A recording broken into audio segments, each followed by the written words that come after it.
welcome to the third episode of eTalks. So today we have with us Mr. Sushant Baisarekar. Hello sir, I'm Rotractor Arya Dandekar. Mr. Sushant is an author, an entrepreneur, cognitive behavior therapist and a memory coach. Also represents Indian Memory Sports Council as a vice president in India. He runs an entrepreneurship organization to help and promote business ideas. He also runs an organization named after Brain Rhyme to help students in academics and championship programs. So today's podcast is basically about entrepreneurship versus employee. Okay.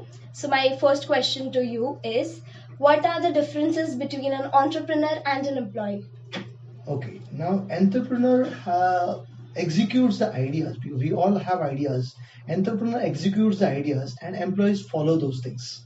So the entrepreneur is such a person who is a backbone, or you can say a leading empire who leads the organization, and employees follow the instructions and work for the upliftment of the organization. Can you elaborate the difference between an employee and an entrepreneur? Okay, employee is a person who is much more inclined towards following the directions, working on his own skills, and looking at how it can help the entrepreneur to grow. Whereas the entrepreneur not only has to have the skill sets, but also should have an overview about what needs to be done, how it needs to be done, who needs to execute what, and what are the challenges each one face, so that he is a person who can make the things in a better place and coordinate and communicate with each other for fulfillment of all these activities. So that's basically. Yeah, right. Okay. How can you make the company better as an entrepreneur? Oh, wow. The question, the entrepreneur's role is definitely to make the company better because he is a leading figure, and to make it better, he needs to have that skill sets. He needs to learn. He needs to adapt a culture. He needs to have his own attitude so that he can furnish and employ right people for the right job. Right. And employee, yes, definitely needs to nurture to the things and effectively work hand in hand with the entrepreneur. That's great. So, can you share your journey from being an employee to an entrepreneur? It was very exciting journey. So you experienced both. Yeah, right, true. So way back I'll go way back 20 years back where I started my employee journey after finishing my graduation. So just like others, I also went with the flow.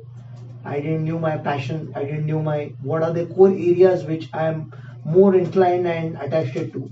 So slowly I met people throughout my journey. I met my mentors who showed me a mirror in front of me and identify the me in me.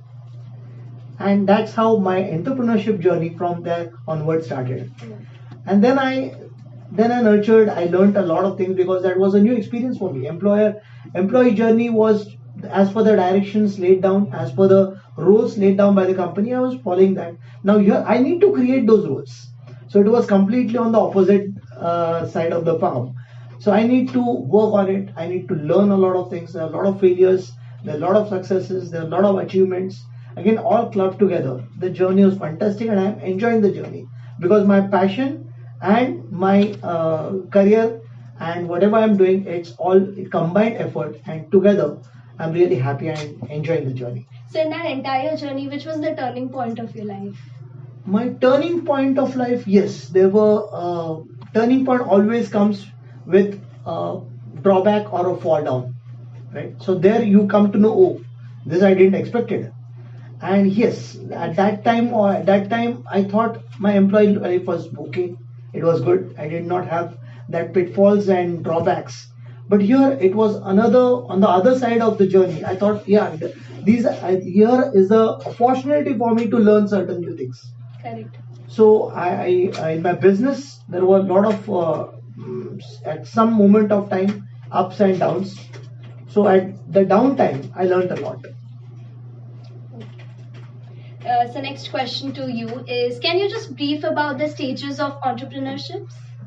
Okay. To start with, we as an entrepreneur, nobody has a black book which can give you details. This is the first step to follow, second step to follow, third step.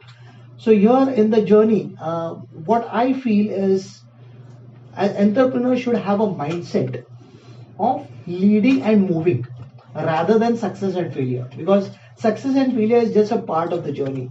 These are small stones or big stones or a pillow or a huge farmhouse for you, or maybe a lot of comforts.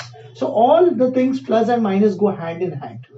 So in this journey you need to understand what are the ways you can move forward, how to move forward, what are the challenges, who are your good friends, who are your bad friends, because you require bad friends because they make you successful.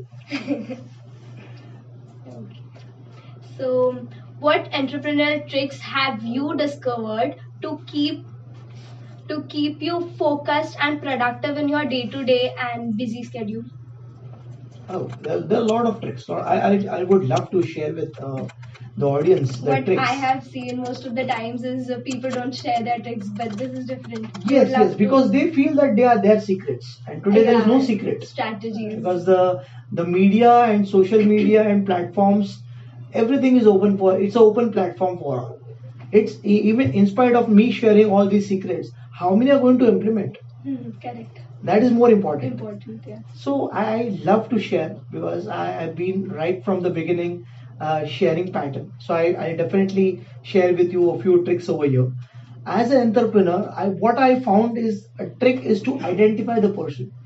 So whenever I go, I'll share you one of the recent examples. When I went to the bank, I just sit there for 5 minutes to identify what people are doing, who is the right person, who are really interested. So one of the trick which I've identified over there, when we sit over there are some people who are observers, and those are the people who are really want to help somebody. So they come to you and they say, okay, how can I help you?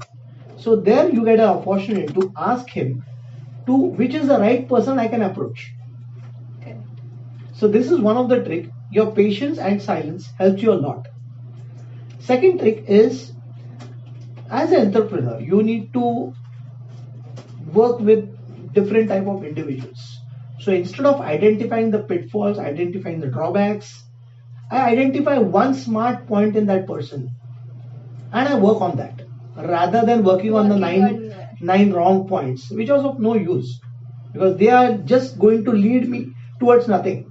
At least this one strong point can lead me somewhere.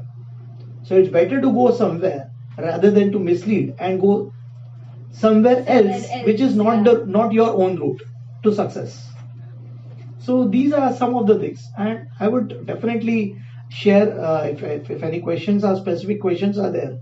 I would definitely love to answer those, and you are asking a fantastic questions. Thank you. I personally love the second trick of yours. It was great.